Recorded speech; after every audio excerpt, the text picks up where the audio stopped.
लोहड़ी की कहानी। पंजाबी लोक कथा। लोहड़ी का संबंध एक सुंदरी नामक एक कन्या तथा दुल्ला भट्टी नामक एक योद्धा से जोड़ा जाता है। इस संबंध में प्रचलित ऐतिहासिक कथा के अनुसार गंजीबार क्षेत्र में एक ब्राह्मण रहता था, जिसकी सुंदरी नामक एक कन्या थी, जो अपने नाम की भांति बहुत सुंदर थी। वह इतनी रूपवान थी कि उसके रूप, यौवन व सौंदर्य की चर्चा गली गली में होने लगी थी। धीरे धीरे उसकी सुंदरता के चर्चे उड़ते उड़ते गंजीबार के राजा तक पहुँचे। राजा उसकी सुंदरता का बखान सुनकर सुंदरी पर मोहित हो गया और उसने सुंदरी को अपने हरम की शोभा बनाने का निश्चय किया। गंजीबार के राजा ने सुंदरी के पिता को संदेश भेजा कि वह अपनी बेटी को उसके हरम में भेज दे। उसके बदले में उसे धन दौलत से लाद दिया जाएगा।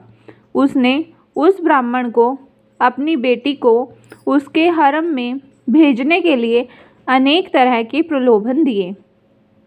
राजा का संदेश मिलने पर बेचारा ब्राह्मण घबरा गया।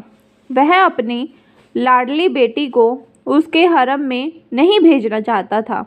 जब उसे कुछ नहीं सूझा तो उसे जंगल में रहने वाले राजपूत योद्धा दुल्ला भट्टी का ख्याल आया, जो एक कुख्यात डाकू था, लेकिन गरीबों व शोषितों की मदद करने के लिए लोगों के दिलों में उसके प्रति अपार श्रद्धा थी।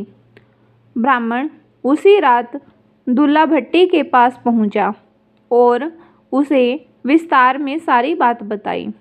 दुल्ला भट्टी ने ब्राह्मण की व्यथा सुन उसे सांत्वना दी और रात को खुद एक सुयोग्य ब्राह्मण लड़के की खोज में निकल पड़ा। दुल्ला भट्टी ने उसी रात एक योग्य ब्राह्मण लड़के को तलाश कर सुंदरी को अपनी ही बेटी मानकर अग्नि को साक्षी मानते हुए उसका कन्यादान अपने हाथों से किया और ब्राह्मण युवक के साथ सुंदरी का रात में ही विवाह करा दिया। उस समय दुल्ला भट्टी के पास बेटी सुंदरी को देने के लिए कुछ भी नहीं था, अतः उसने तिल व शक्कर देकर ही ब्राह्मण युवक के हाथ में उस सुंदरी का हाथ थमाकर सुंदरी को उसके ससुराल विदा किया। गंजीबार के राजा को इस बात की सूचना मिली तो वह आग बबूला हो उठा। उसने उसी समय अपनी सेना को गंजीबार इलाके पर हमला करने तथा दुल्ला भट्टी का खात्मा करने का आदेश दिया।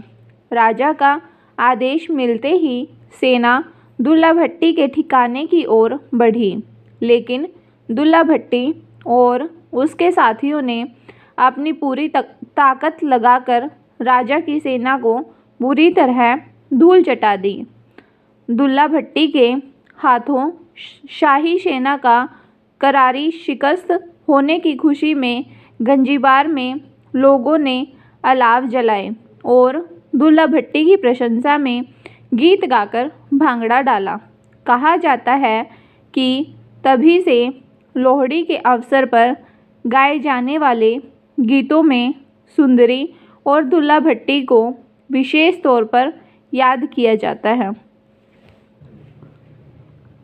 सुंदर मुंदरिये हो, तेरा कौन विचारा हो, दुल्ला भट्टी वाला हो, दुल्हे दी ब्याई हो, शेर शक्कर पाई हो, कुड़ी दे मामे आए हो, मामे चूरी कुट्टी हो, जमींदारा लुट्टी हो, कुड़ी दा लाल दुपट्टा हो, दुल्हे दी ब्याई हो, दुल्ला भट्टी वाला हो, दुल्ला भट्टी वाला हो।